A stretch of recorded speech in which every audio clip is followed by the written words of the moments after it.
Moss braque son fusil sur une antilope, mais lorsqu'il presse la détente, il la touche accidentellement à la fesse. Voyant l'animal fuir dans la direction opposée, Moss ne se précipite pas pour tirer une seconde fois, car en tant qu'ancien militaire, il sait parfaitement qu'une antilope blessée ne peut pas aller bien loin. Il ramasse ensuite l'étui vide au sol et se met à la poursuivre sans hâte. Mais en arrivant à l'endroit où l'animal a été touché, il découvre soudain de grandes traces de sang au sol. Il sent immédiatement que quelque chose ne va pas. Il suit alors les traces de sang et découvre non loin un chien de chasse blessé par balle. Comprenant qu'un échange de coups de feu a dû avoir lieu aux alentours, suivant le principe de s'éloigner des zones de danger, Moss n'hésite pas un instant et part en suivant la direction opposée à celle du chien. Comme prévu, il repère plusieurs véhicules garés au pied de la montagne. Moss s'approche prudemment pour inspecter et constate que les hommes au sol sont tous morts. De toute évidence, une violente fusillade a eu lieu ici. Lorsqu'il aperçoit une personne encore vivante dans l'un des véhicules, Moss lève rapidement son fusil. Mais l'homme lui demande simplement un peu d'eau à boire. Moss n'a cependant pas d'eau sur lui. Il s'empare avec précaution du pistolet de l'homme et s'éloigne. Il se dirige ensuite à l'arrière du camion et découvre tout un chargement de marchandises. Si la cargaison est toujours là, alors quelqu'un a dû s'enfuir avec l'argent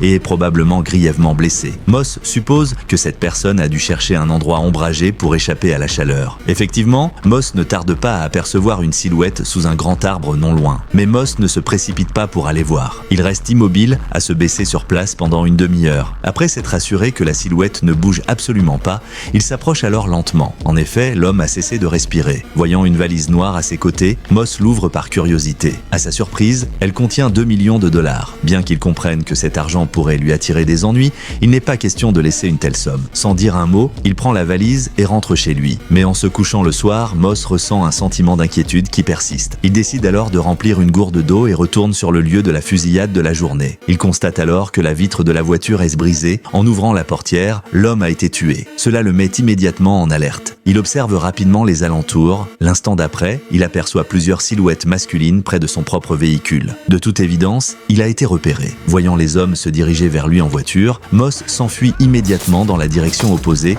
mais il ne peut distancer une voiture. Moss est rapidement touché à l'épaule. Ne voyant aucune issue, il plonge directement dans la rivière. Mais contre toute attente, l'homme relâche un chien féroce. Voyant la bête se rapprocher de plus en plus, il grimpe désespérément sur un haut fond et souffle l'excès d'eau de son pistolet.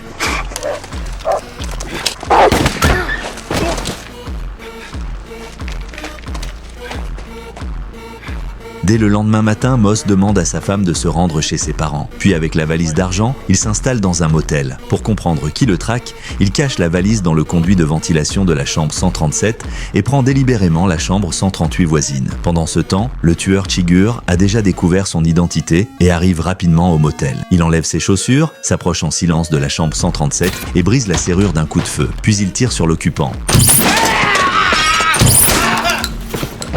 C'est alors que Chigurh remarque soudain dans le miroir une main. L'homme le supplie de lui laisser la vie. Pour ne pas se salir les vêtements, Chigurh tire calmement le rideau de douche et l'achève d'une balle. Mais après avoir longuement cherché, Chigurh ne trouve aucune trace de la valise. Ignorant qu'elle a déjà été récupérée par Moss via le conduit dans la chambre 138, en voyant les marques dans le conduit, Chigurh réalise que sa cible cette fois a un certain sens de la ruse. Il se rend alors directement chez Moss et fait sauter la serrure de la porte. Mais il est évident que Moss a déjà fui les lieux. Moss se rend dans un autre motel. En se couchant, il réalise que le tueur a pu le localiser si facilement et trouve cela suspect. Pour vérifier son intuition, il ouvre rapidement la valise et fouille minutieusement. Il découvre effectivement un dispositif de repérage caché dans les liasses et à la fréquence du clignotement de sa lumière rouge, il comprend facilement que le tueur se rapproche de plus en plus.